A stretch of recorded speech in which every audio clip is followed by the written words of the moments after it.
पर जल चढ़ाने का जो भाव वर्णित किया जाता है कि हम शंकर को मंदिर में जाकर जल चढ़ाते हैं तो खड़े खड़े चढ़ाएं कि बैठकर चढ़ाएं। बहुत ध्यान देना साहब।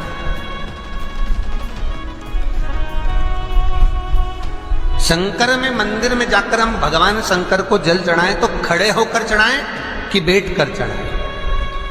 अब दो तरह का शिवलिंग है मंदिरों में, दो तरह का शिवलिंग का निर्माण होता है, ठीक है। एक विष्णु शिवलिंग, एक शक्ति पार्वती शिवलिंग। और ध्यान से सुनना,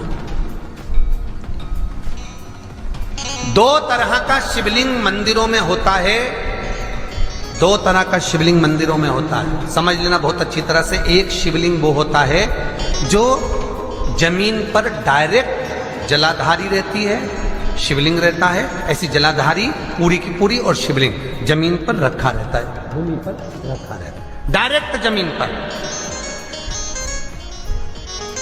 आप जल ले जाकर चढ़ाए, निकल गया रास्ते से।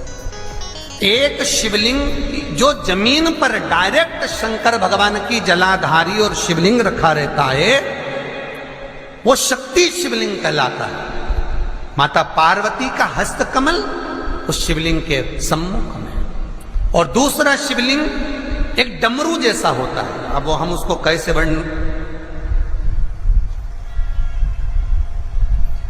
एक डमरू शिवलिंग होता है, ऐसा उसका स्टैंड होता है, ऐसा स्टैंड होता है, नीचे शिवलिंग रखने की जगह होती, फिर ऐसा होता है, फिर उसके ऊपर इस तरह शिवलिंग रखा होता है। देख, दर्शन करें आप लोगों ने।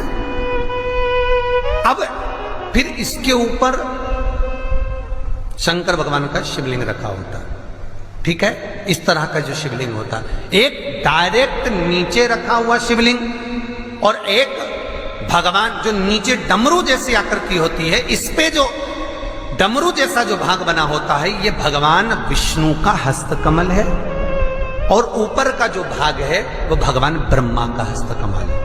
इसको विष्णु शिवलिंग कहते हैं।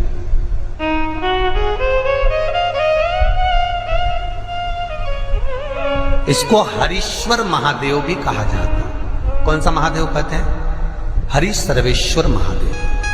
हरीश्वर महादेव भी कहते हैं, हरि सर्वेश्वर भी कहते हैं। तो डमरू जैसा जो शिवलिंग का निर्माण हुआ है मंदिर में, अगर शिवलिंग ऊंचा है, शिवलिंग थोड़ी सी हाइट पर है, ऊंचाई पर है, और डमरू जैसा भाग फिर उसके ऊपर जलाधारी के बाद शिवलिंग निर्माण किया गया है, तो वो विष्णु शिवलिंग कहलाएगा, वो हरीश्वर शिवलिंग कहलाएगा, वो हरिवंश शिवलिंग कहलाएगा, हरीश्वर कहलाएगा।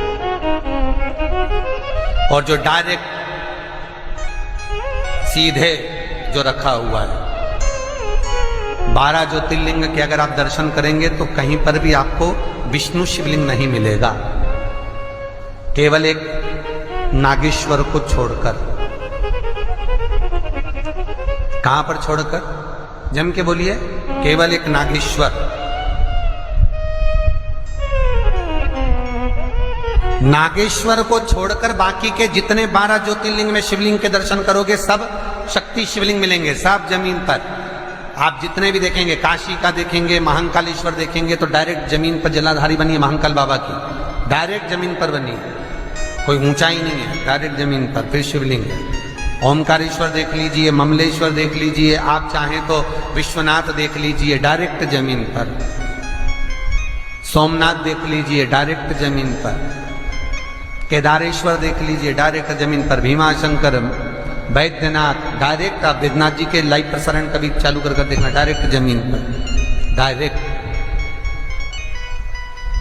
तो जितने भी शिवलिंग हैं सारे के सारे शक्ति शिवलिंग हैं। जो डमरू के भाग पर रखा हुआ है वो हरीश्वर शिवलिंग, विष्णु के हस्तकमल पर जो रखा है, तो शास्त्र कहता है आप शक्ति शिवलिंग का जब जब अभिषेक करें, बहुत ध्यान रखना अपनी जिंदगी में इस प्रसंग को, जो शक्ति शिवलिंग हो उस पर जब भी जल चढ़ाना तो बैठकर चढ़ाना,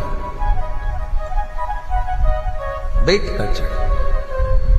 शक्ति शिवलिंग पर जब भी जल चढ़े, भले शिवलिंग कितना भी ऊंचा हो, कितना भी ऊंचा हो तो संगी से चढ़ा दो, पर जल बैठ कर चढ़ाए।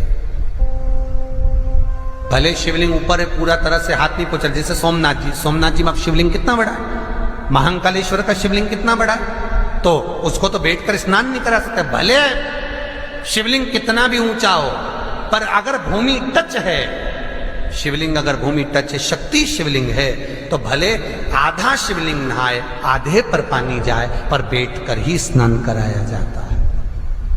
और महाराज यदि हरीश्वर शिवलिंग है, अर्थात भगवान विष्णु के हस्त कमल पर, ब्रह्मा के हस्त कमल पर यदि शिवलिंग है, तो वो शिवलिंग का जब भी स्नान कराएंगे, अभिषेक कराएंगे, पूजन कराएंगे, तो खड़े होकर ही करना है। और खड़े होने का भी तरीका होता है, दोनों चरण बराबर में रखकर कभी भी शंकर भगवान के शिवलिंग का स्नान नहीं कराया जाता।